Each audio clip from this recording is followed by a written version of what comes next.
Hey everyone! So I'm heading out for a girls' weekend in a couple of days, and of course I'm gonna bring something homemade and delicious. Since my new sourdough starter Bertha is being a little bit of a slowpoke, we're gonna do a lovely focaccia instead. I'm also gonna show you how to do some whipped feta, my sister's favorite, and even some homemade butter to go along with it. It's all super doable a couple days in advance, and I'm gonna walk you through it step by step. Okay, let's get started.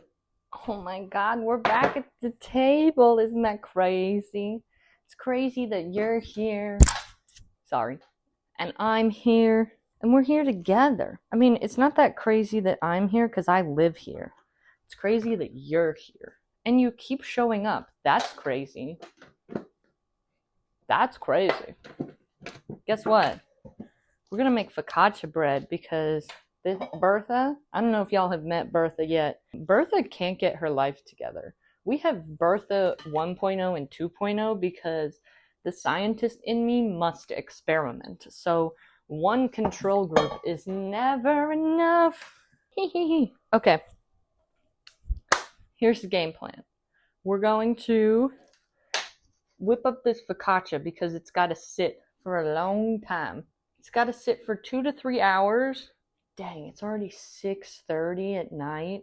Damn. Should we let it sit overnight? What's tomorrow? Thursday? Yes. We're actually going to let it sit overnight in the fridge. I'll bake it up tomorrow because I have time in the morning to do that.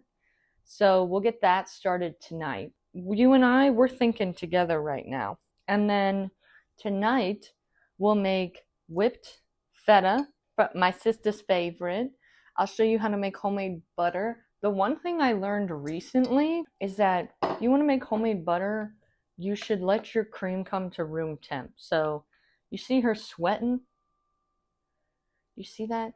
We're letting her get room temp. That helps it. So everything's been kind of like sitting out, chilling. We're going to prep that stuff, but this is a little secret because they won't, you'll know this now, but when this comes out, they will have their little gifts. But I made little individual jars of pumpkin spice syrup for my sisters and my friends. Another little fun hostess gift to come along for the group. And I just think food is my thing. Food is my way of is my love language. It's my way of spreading joy. It's my way of contributing. So of course, we're going to bring some deliciousness. So let's get started. Okay, we got to first prep the active yeast.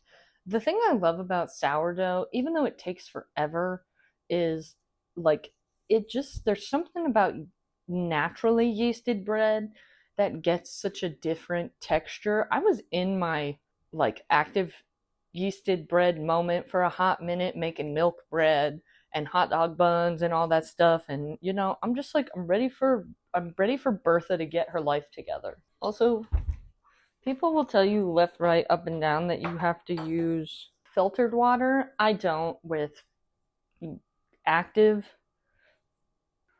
like with this stuff.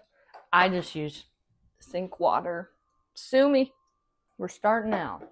2.5 cups of warm water with 2 teaspoons of honey in it. Ooh, yeah, 1.25 teaspoon equals 1 pack. Oh no, 2.25. I can't read. I'm illiterate. Just kidding. How do you think I'd write these recipes? 2.25. All right. We'll get her going. This jar is the equivalent of getting 16 envelopes. And I gotta use it before April, so we better get to baking. This we want to stir. We want to wake these bad boys up. And then I'll also cover it with some saran wrap. We'll let it sit for like 10 minutes. Okay. I made myself this little decaf pumpkin spice coffee. I've consumed about 4 ounces of water today. And that's how I've lived my life since probably I was 6 months old when you can start consuming water. I can't do it, y'all. I'm so sorry. I'm so sorry about it. I'm really trying. I can't. Okay, now I'm going to shut up because we are not messing this up. This is 3 cups. We need 5 cups. This is 3 cups. The last one. Okay. And then 5 teaspoons of salt. This is a great way for me to clean out my salt cellar. This is so cute, isn't it? The artist. You probably can't see it. But I got it at this little fall festival in my mom's hometown last year. I hope that didn't just spill any out the top because I forgot that it's not closed. So cute. And you can put it in the dishwasher. So once it gets low, I just put it in the dishwasher. Wonderful. Wonderful. Okay, we'll get a little wooden spoon. We'll mix her up. And after the 10 minutes, we just dump that in. Get her nice and mixed. And then we put it into a bowl with some olive oil. That's focaccia bread. That's how easy it is. I keep telling you that I'm going to write this recipe down for you. But in case I don't, here is this card. Just in case. But I'm going to try to get it on Substack for y'all. I'm the worst at that. I really am. This is going to be so speedy. But I had the idea. I love making my focaccia flavored. A good salt focaccia is always good. But if I know the girls who are going to be here, we love a savory moment. Let's make some roasted garlic. So how we're going to do that. This is my trusty dusty mini, what did you call them? Mini Dutch oven? I don't know. Look, it's from, do you say it's Staub? I love Staub. They make such cute stuff. They had a tomato Dutch oven I would love, but I already have a Dutch oven, and when you live in an apartment, you can only have one of everything, and that's fine. But this is also what I love to make my roast garlic in. This is my garlic keeper. You know, I could go on like a little rant about how I have so many fun things from so many fun places, like my garlic keeper, like how I said about my salt cellar. My garlic keeper is from Vermont. I got it in a little shop in Vermont. I don't think, it probably is handmade, but it wasn't extremely expensive, which I'm happy about. But I love it, and I love that I have a little garlic keeper. We're just going to take our trusty dusty knife, and I'm just gonna slice the tops off of these, just like that. And I'm just gonna do two whole heads of garlic. Then what I'll do in here is just take a good amount of olive oil. We want these to be really coated, and we'll check on them while they're in there. We really don't want them to dry out. And then I'll just put a little bit of salt on top of them too. If you don't have a mini Dutch oven, you can do this in like a little ball of tin foil and then wrap them in the tin foil. But I'm just going to do this. I'm going to put them in the oven for like an hour on 450. Like, bake the heck out of these bad boys. It's going to make our whole apartment smell delicious. And then the tops, don't throw them out. Save them in your stock bag, everyone. Get a bag, a gallon baggie. Put it in your freezer. Put all your veggie scraps in it. And make veggie stock out of it. You'll thank me later. Not all your veggie scraps. Peppers, onions, carrots, celery, shallots, garlic. Things that don't get mushy. Now while that's going, let me show you how to make whipped feta. We've done whipped goat cheese on this channel before. It's very similar concept. You need feta. I always say the most important thing, start with a block. Like the block feta. Everyone gets the crumbly feta. Y'all are missing out if you don't get the one in brine. Is mine the highest quality? No, it's from Trader Joe. Not saying Trader Joe's doesn't have good quality stuff, but there's better. There's better for sure. Do we think I can get this open with my nails on? Oh yeah. You see that? How it's in that brine? Inside our food processor. This is just a food processor attachment for my blender. very handy. All I'm going to do is put this whole block of feta. I am just going to chop it so it can fit a little bit easier. And then we're going to do half a block or 4 ounces of cream cheese. Okay. Oh, we'll add in some olive oil too. Maybe a couple tablespoons to start, but we just want to get this creamy, and then I'll zhuzh it up when I actually serve it to everyone. Okay?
The last thing we're going to bring along is we're going to make some homemade butter. Now, I've never done this before because I've never really seen the point, but I was intrigued, and I thought it'd be fun to do like a savory butter and a sweet butter to bring along. But what we're going to do is just put this whole thing of heavy whipping cream in here, and we're just going to put it on my whisk attachment on the KitchenAid until it splits. And then we will have buttermilk and butter. I did extensive research before I did this, aka I just looked up what I should be doing beforehand, and the Google AI thing told me what to do. So we'll watch it for like 10 minutes. We'll see where we get.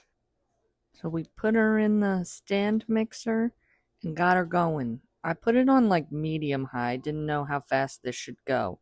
But it kind of went through 3 stages. Milk, and then it kind of got to this whipped cream stage, right? We've all seen her before. And then I just was like, okay, I'm going to let her keep going. She turned kind of yellow. And here I was like, have I made a mistake? No, I have not. Look, then she split. Boom. And I was like, I don't know if I should keep mixing. I just didn't. This felt right, and it was right. You see her? She's beautiful. Now we got to get the butter out, and we wash her. We wash her up in cold water, because to my understanding, if we leave the milk like in those little pockets inside of it, that's what'll make it go bad faster. This buttermilk is safe. We make some biscuits, something with that. We'll just put a little note on her. Butter, milk. Cute little containers to put this in, but I don't. So we're gonna package it in some parchment, but let's do our cinnamon sugar one first, because I haven't quite decided what I want to do with the other one yet. And I'm not going to do brown sugar because I don't actually want to add any. I'm worried about adding moisture into this. This is my method for today. Don't ask questions. just roll with it. That looks good. I'm gonna wait it out. We're gonna wait for the roast garlic and we're gonna do garlic butter. And I think I'll just really blend it out, you know? So I want that to cool. So I'll probably just leave this butter out at room temp and we'll do that tomorrow. So that's everything for tonight. I'll see you tomorrow when I don't look like this. Good morning. It is the next day, and I let the focaccia bread proof in the fridge overnight. So it doesn't look like she rose very much, but trust me, she did. She's beautiful. All I'm going to do now is put her into the pan that I'm going to bake her in, which I'm just going to use my casserole dish. Going to get her nice and olive oiled up, and then I'm going to let this rise until it gets poofy. I'm not sure exactly how long that's going to be. It's going to be at least an hour and a half. It's probably going to be closer to 2 hours, and we'll see where she's at. Another day. Another day of stuff to get done.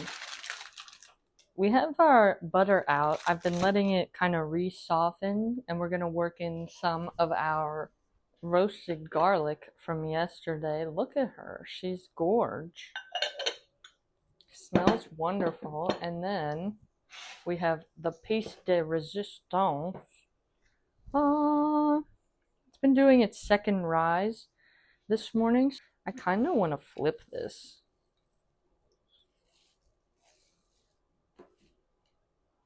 Oh yeah, that's what I like.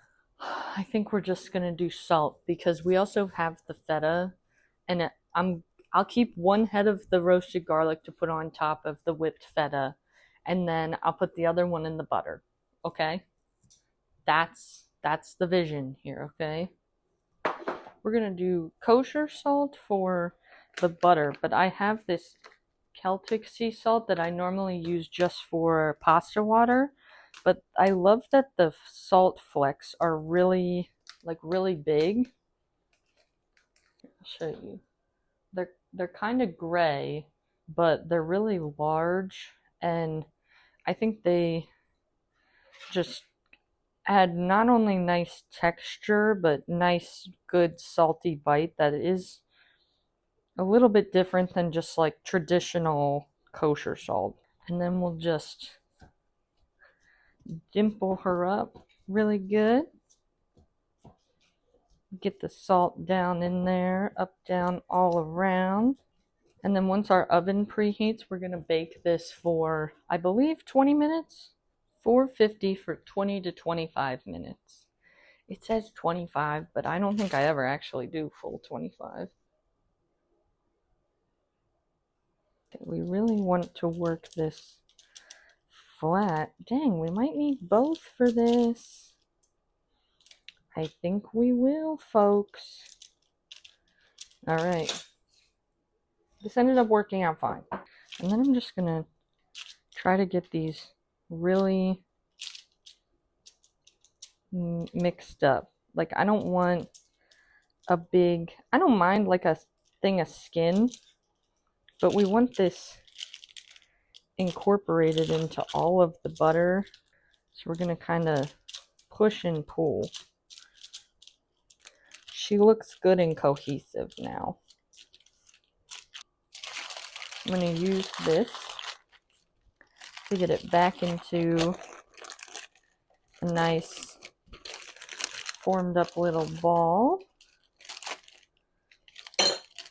towards the edge. And then let me show you what I did with the one earlier. So the one we finished yesterday, I just wrapped up, put a little label on it, and tied it with a string because tape was not sticking to the wax paper. So we're going to do the same thing with this one.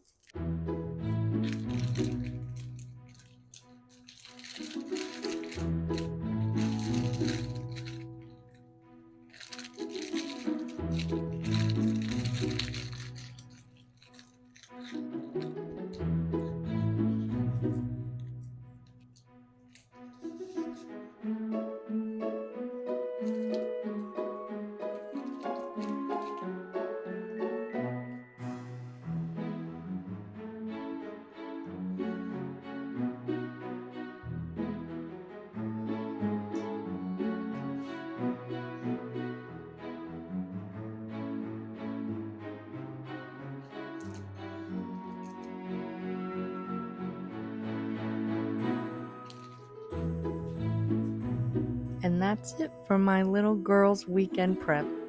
Just some bread, some butter, and a whole lot of love. Everything's simple, make ahead, and totally perfect for sharing. If you try any of these, or you've got a go-to for weekends away, let me know. I love seeing what other people bring.